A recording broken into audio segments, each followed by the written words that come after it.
The death of Philip II. A cinematic historical narration power rarely fades quietly. Sometimes it collapses in battlefields, shattered by rival empires.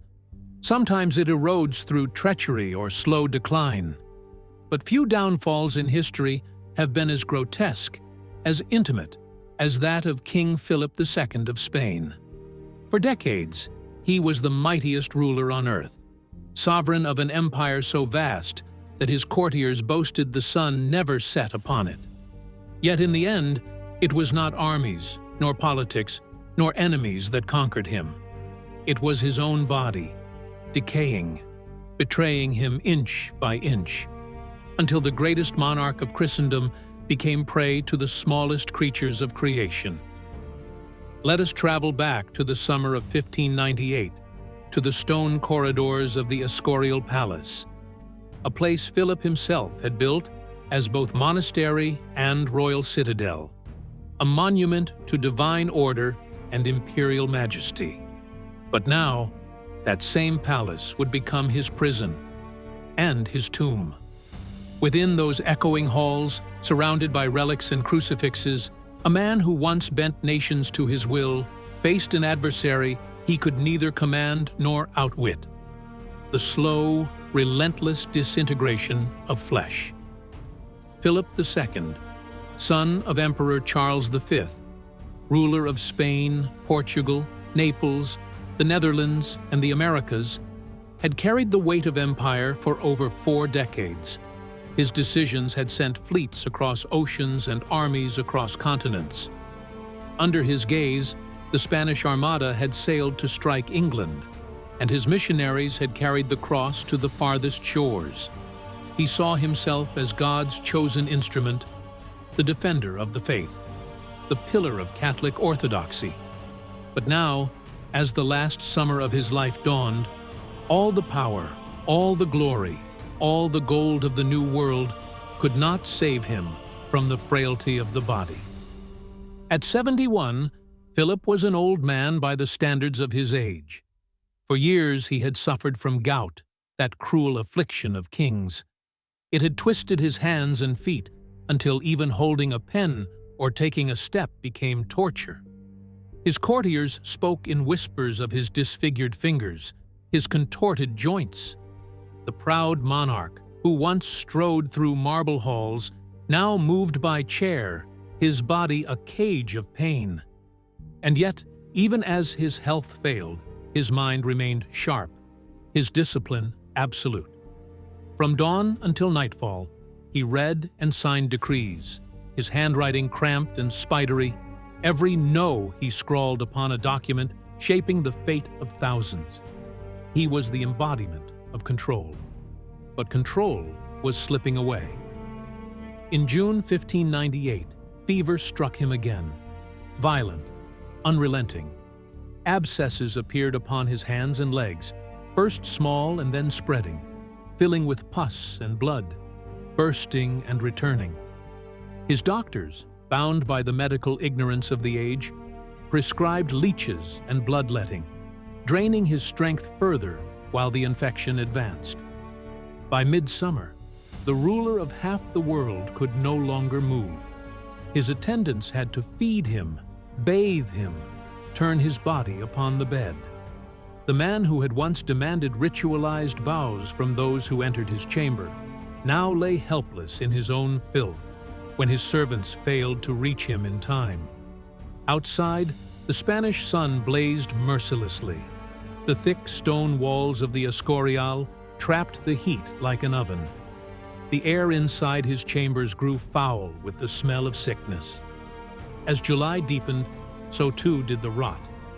His sores multiplied, angry red boils erupting across his legs, groin, and chest. They oozed and bled, refusing to heal.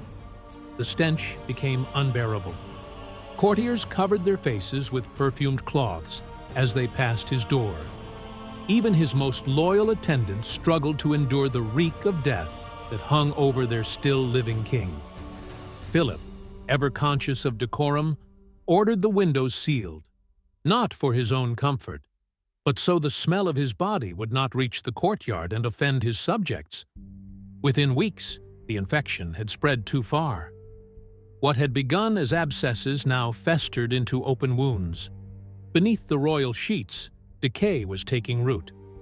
And with decay came life of another kind. At first, it was lice, tiny, crawling things that multiplied in the folds of his linen and in the moist heat of his bedding. His attendants picked them from his skin by the handful, yet they returned again and again, as if drawn to the power that once commanded the world. Soon, the insects seemed endless. Some said they could be seen crawling out of the wounds themselves. His confessor, horrified, later wrote that they bred within the sores, born of the corruption that consumed him. Whether this was true or not, the sight was enough to turn faith into dread. The most powerful man in Europe had become a hive for parasites. And still worse was to come. Flies swarmed to the smell of decaying flesh. They laid their eggs in his wounds, and from those wounds came maggots. Each morning, his attendants would remove them by the dozens, and by evening, there would be more. The royal physician noted that many worms were engendered in the putrid matter that seeped from his sores. Philip knew. He was conscious through most of it. His mind, clear and disciplined to the end, witnessed the disintegration of his own body. Yet rather than curse his fate, he murmured prayers. "Lord," he said, "my suffering is great, yet small beside my sins." By August, his body had become a map of wounds. Pressure ulcers ate through his back and hips, until even the bone was visible. One sore upon his right side, large enough to fit a man's fist, poured forth foul fluid that his attendants collected daily in basins of silver. In that single wound, the maggots bred fastest. No matter how many they removed, more appeared the next day, burrowing deeper when disturbed, devouring him from within. Philip could feel them moving beneath his skin. Part 2. The Long Death of the King. There are moments in history when power meets the mirror of its own mortality. For Philip II, that mirror was his own flesh. The man who had ruled with absolute authority could now command nothing, not even the silence of his chamber, where the sound of his own decay filled the air. The courtiers came less often. Ministers brought documents to his bedside, but they no longer lingered. Even the most pious found excuses to remain outside his room, for the odor that rose from the bed was beyond endurance. The few who stayed, his confessors, his surgeons, his son, did so not from duty alone, but from awe, as if witnessing a living martyrdom.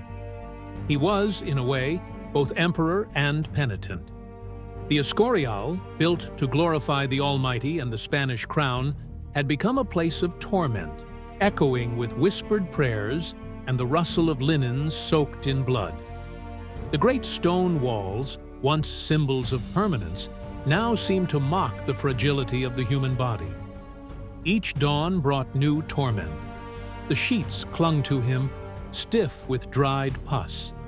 His attendants peeled them away gently, their faces pale, their lips pressed tight to keep from retching. When they changed his dressings, the stench rose like a living thing. And yet, Philip still prayed. Between bouts of agony, he clasped his disfigured hands, those same hands that had once signed decrees sentencing heretics to death, and begged for mercy. "Lord," he whispered, "let this suffering purify me." The irony was not lost on those who watched. For decades, Philip had seen himself as the scourge of sin, the earthly instrument of divine justice. He had ordered wars in the name of faith, sanctioned executions for heresy, and burned entire provinces to preserve what he called the true church. Now, his body had become a battlefield. a war between spirit and corruption, holiness and decay. His confessor, Fray Diego de Yepes, recorded that Philip welcomed his agony as penance. He thanked God, the friar wrote, for granting him suffering in this world, that he might suffer less in the next. But faith, even the deepest, cannot quiet the instincts of the flesh.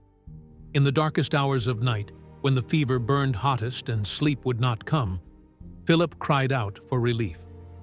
"Water," he begged, "cold water for my tongue." Yet his attendants dared not give him much, for his throat was swollen and his stomach failed to hold what he drank. His physicians tried everything: poultices, oils, herbs steeped in wine, yet nothing slowed the infection.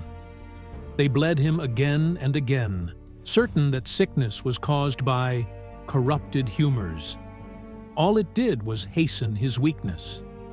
By the middle of August, Philip's legs had swollen to twice their size. His skin, stretched thin, turned black in places where blood no longer flowed. His attendants dared not touch those areas, for the flesh would tear at a finger's brush. Still, he lived. Day after day, the man refused to die. It was as though sheer will alone anchored his soul to his rotting body. He asked to see the relics, the bones of saints he had collected throughout his reign. They were brought to his bedside, laid in jeweled boxes upon the table. He stared at them for hours, whispering names as though calling upon the dead for company. And always, his eyes returned to the crucifix that hung before his bed. To the end, he sought meaning in his pain, believing it a reflection of Christ's own suffering. But those around him saw something else: the terrible irony of divine justice. The monarch who had claimed to serve God above all else now lay unrecognizable, devoured by his own flesh. As September approached, he began to fade. His voice, once sharp and commanding, grew faint, barely more than a rasp. He could no longer read the documents his secretaries brought, though he insisted they be read aloud. Even then, he managed to issue instructions, demanding that affairs of state continue without interruption. "The kingdom," he murmured, "must never sleep." But the kingdom had already begun to move on. In Madrid, courtiers whispered about succession. Ambassadors from foreign lands sent discreet inquiries about his health, pretending politeness while calculating what his death might mean. Inside the Escorial, time seemed to stop. The lamps burned low. Incense thickened the air.